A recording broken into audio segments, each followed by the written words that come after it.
Hey, good morning, good evening, good morning, good evening, good morning, good evening, good morning, good evening, and how you doing? And welcome to Dreamy Dreamland with your sensei Alba. And how you feeling? Did you realize just what happened?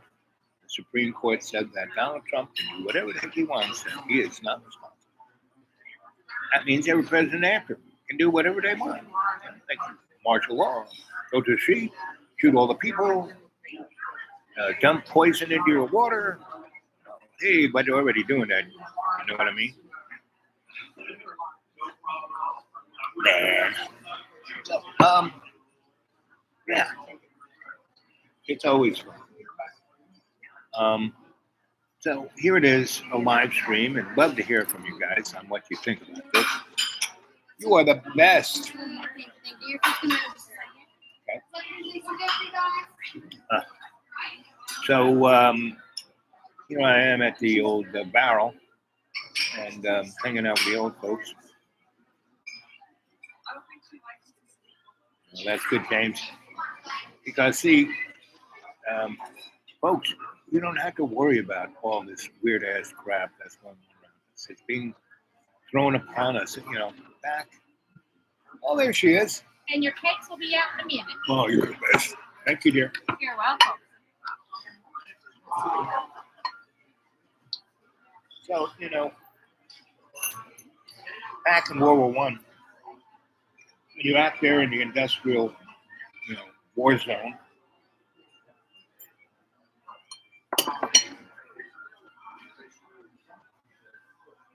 and you couldn't take it anymore, and you become a zombie, that would take you off the field. Because you weren't any good enough. You weren't a athlete. So they called that shell shock. And George Carlin had a great little thing about that called language.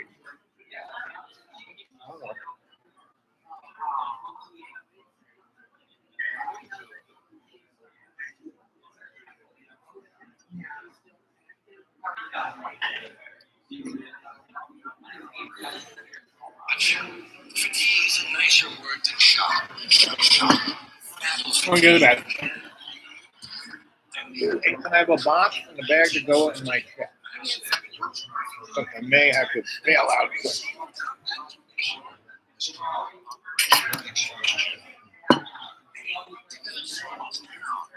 And the humanity has been squeezed completely out of the phrase. It's totally sterile now. Operational exhaustion sounds like something that might happen to your car. Then, of course, came the war in Vietnam, which has only been over for about 16 or 17 years. Thanks to the lies and deceit surrounding that war, I guess it's no surprise that the very same condition was called post-traumatic stress disorder. Still eight syllables, but it had a hyphen. And the pain is completely buried under jargon. Post-traumatic stress disorder. I'll bet you, if we'd have still been calling it shell shock, some of those Vietnam veterans might have gotten the attention they needed at the time.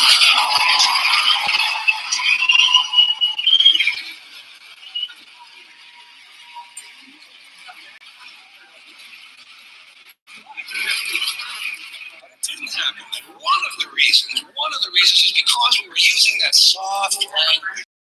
It takes the life out of life, and it is a function of time. It doesn't keep getting worse. Give another example. Sometime during my life, toilet paper became bathroom tissue. I wasn't notified of this. No one asked me if I agreed with it. It just happened. Toilet paper became bathroom tissue. Sneakers became running shoes. False teeth became dental appliances. Medicine became medication. Information became directory assistance. The dump became the landfill. Car crashes became automobile accidents. Partly cloudy became partly sunny. Motels became motor lodges. House trailers became mobile homes. transportation. Room service became guest room dining, and constipation became occasional irregularity. When I was a little kid, if I got sick, they wanted me to go to the hospital and see the doctor. Now they want me to go to a health maintenance organization or a wellness center to consult a healthcare delivery professional. Poor people used to live in slums. Now the economically disadvantaged occupy substandard housing in the inner cities. And they're broke. They're broke. They don't have a negative cash flow position. They're fucking broke. Because a lot of them were fired. You know, fired. Management wanted to curtail redundancies in the human resources area. So many people are no longer viable members of the workforce. Smug, greedy, well-fed people have invented a language to conceal their sins. It's as simple as that. The CIA doesn't kill anybody anymore. They neutralize people. Or they depopulate the area. The government doesn't lie and engages in disinformation. The Pentagon actually measures nuclear radiation in something they call sunshine units. Israeli murderers are called commandos. Arab commandos are called terrorists. Contra killers are called freedom fighters. Well, if crime fighters fight crime and firefighters fight fire, what do freedom fighters fight? They never mention that part of it to us, do they? They never mention that part of it.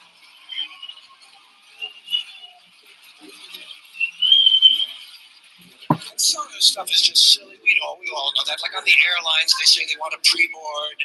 Oh, what the hell is pre-board? What does that mean? To get on before you get on? They say they're going to pre-board those passengers in need of special assistance. Cripples! Simple, honest, direct language.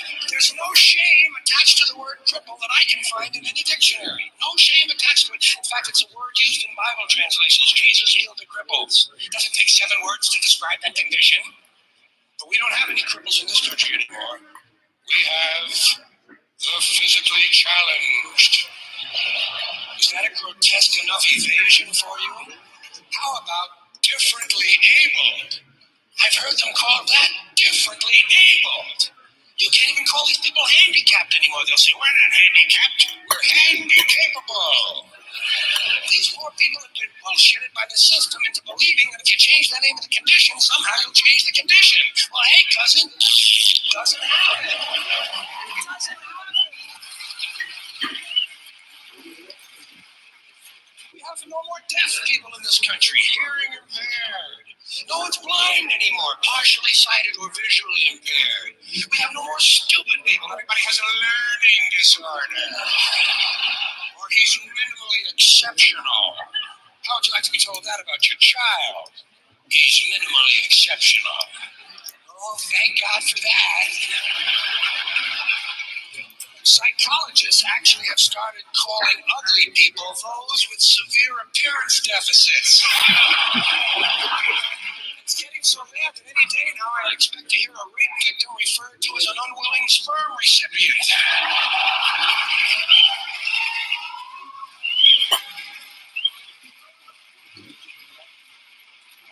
And we have no more old people in this country. No more old people. We shipped them all away, and we brought in these senior citizens.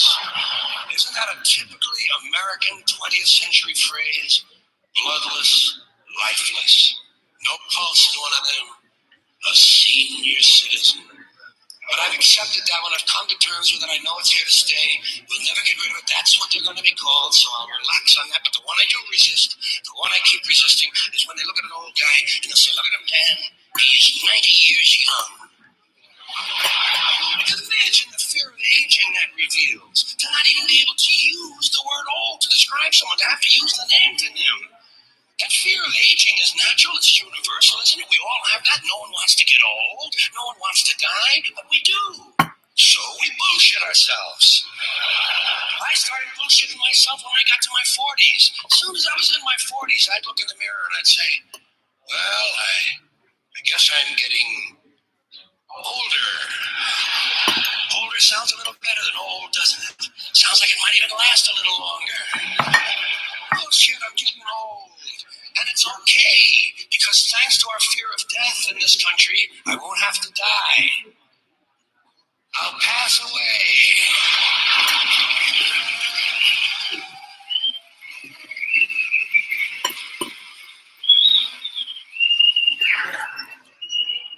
Expire like a magazine subscription.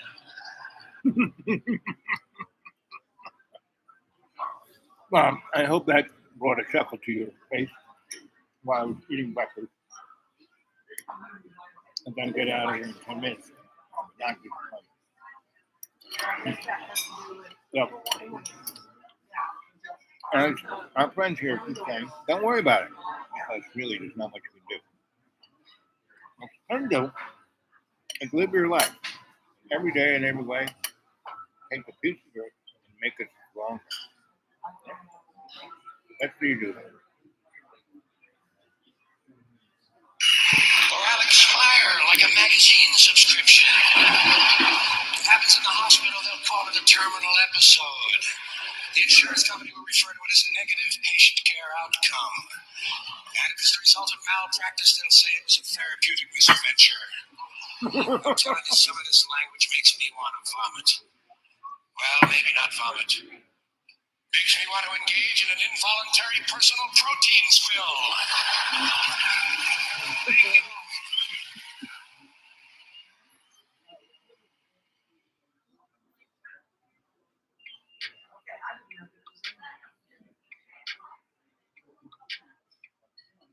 Limits prosecutions of presidents and only presidents. And that was the thing, like the impeachment clause obviously applies to tons of people. Federal judges have been impeached, cabinet members have been impeached, other officials can be impeached. But they were arguing that only for the president you can't face criminal penalty unless you are impeached and convicted. And the court did reject that. Got it. Several people have been writing in. Matthew on X, Gilbert on TikTok, are asking about, we've touched here on what this means for the January 6th case, so we can talk about that a little bit more, but a lot of people are writing in saying, what about the Mar-a-Lago case, that classified documents case where the president is accused of improperly taking documents that once he ceased becoming president, he no longer had the right to possess, kept them at his home in Mar-a-Lago, and then obstructed efforts by the government to retrieve those and get them back where they were supposed to belong. Does this ruling on presidential immunity have any bearing on that Mar-a-Lago case? I mean, here's one where I'm going to give you my first thoughts and not necessarily my full reasoned analysis. Not that everything else wasn't my first thoughts, but so this is in my levels of assuredness of my opinion. This falls into my third category. That you'll need to go to law to find my. I'm going to remand it to law dork, but my initial thoughts, my initial application would be that this basically, the application of this decision to that case would turn wholly on Trump's side argument that I think is very weak, that sort of, that like, by virtue of him making the decision to take them from the White House on January 20th, he declassified them. That he had absolute declassification authority on January 20th at 11:59, and by taking it at that point, he declassified them.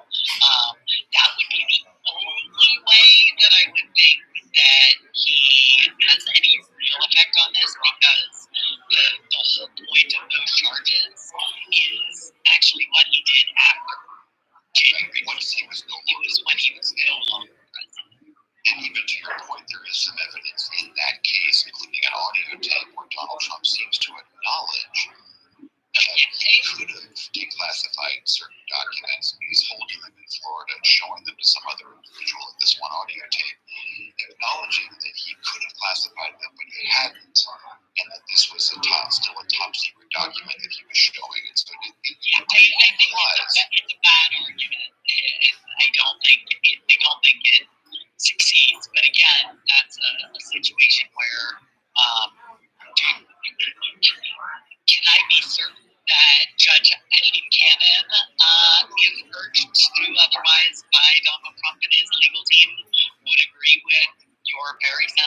prosecute the former president on.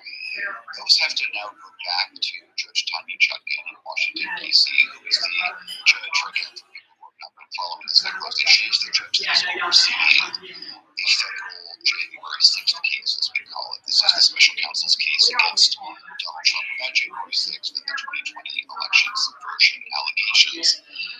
If the court has now said, Judge Chutkan, you have to hold these evidentiary hearings to determine which fall into which bucket and which fall into the other buckets. Timing-wise, what does that mean? As you said, we are in July. It's the first day of the month right now. The election coming up in November. What does this do to the possibility that there will actually be a case brought to trial prior to the election? I do not want to underestimate Jack Smith's skill and Judge Chutkan's willingness to go along with that, but I don't see how there is a trial before the election at this point. I just, even if, unless I guess the one caveat is if Jack Smith just tosses out the Pence, he's already had to toss out the DOJ discussion, and just goes forward on January 6th and on this alternative slates of electors, and tries to pull together as much as he can from the original indictment. Maybe he even gives a red line sort of superseding indictment that comes down that gets rid of those things, that makes it very clear that what charges are associated with what evidence. So, how did that make you feel? All the yummy inside. All the goo-goo. I grew up with Donald Trump. He was a scumbag then, and he's a scumbag now. And he's proud of it. And he had his lawyer was Roy Cohen. Woo, piece of work, I can't believe. And Roy told him that all you have to do is just swing everything out. Just make it take as long as you can make it take, and you'll be fine. Well, that's what he did. And Supreme Court has said that he's not can't be lying for anything. Pretty interesting. And Donald Trump, he's been convicted 34 times. So, he can, if the judge wishes, he can give him 4 years and 34. And in jail. And that'll be very interesting. Because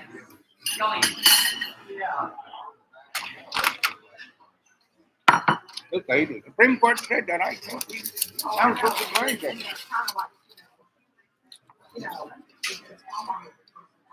But he just happened to break the law before he was president. Right? The thing he was found guilty for was something he did before he was elected. And he didn't even think he was elected. He was just put there by his handlers, General Electric. The only place he ever made any money was being,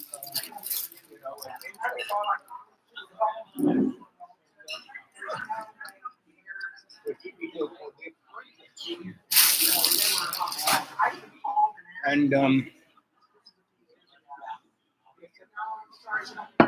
it'll be interesting to see what happens. He's totally, pretty much guilty for everything he's done. And he won't, So it's not so much about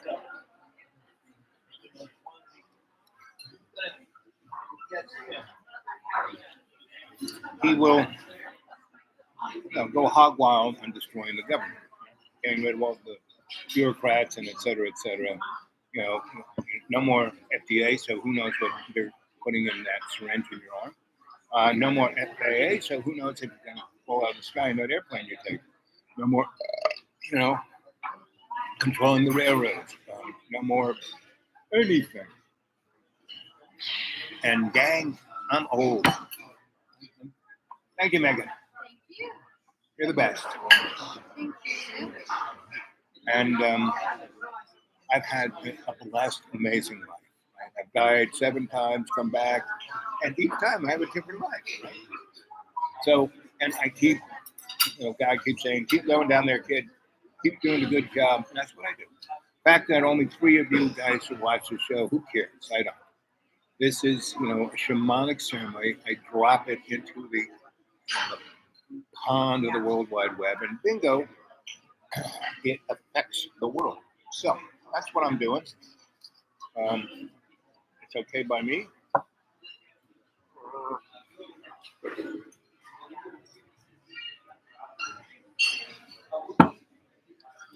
And I hope it's okay by you. You go out there and have a good time. You go out there and live your life.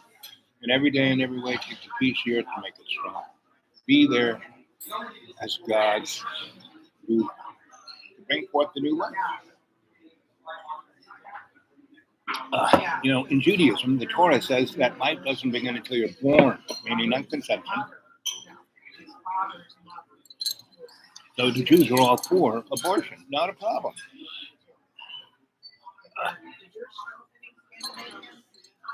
The neo-Christians aren't, they are what I call the NICP, the Neo-Insane Clown Party. Baby, just watch what happens. And if Joe Biden wins, everything that Donald Trump has done through the Supreme Court and all that stuff, China's going to do. You think Donald Trump is bad, Donald Trump is scary. Joe Biden on the second term is like a roller coaster from acid and fentanyl. So good luck with that, All these old people are going to freak the crap out. No matter who wins, they won't believe what they're going to get. What they're going to get is nuclear war. Not totally obliteration, but about 20 of them dropped. Enough to make the world not a happy place. But not killing everyone, maybe killing 1 billion people, maybe. But the aftershock of that will kill another 2 billion people. So what will we have? We'll have, what is that? Let's say 8 billion now, take away 3, got 5 billion people, give or take, right? And we will then have the Federation. And go look at Star Trek, especially with Jim Kirk and everything after that. You really think that's a fun way of living in a sardine can? Anyway, we gotta go.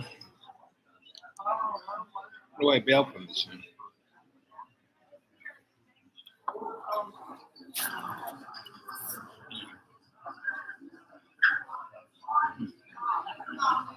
Oh, no, I don't want to edit. And, okay, they put a new thing here. I can't see it, but it does that. And it usually says exit.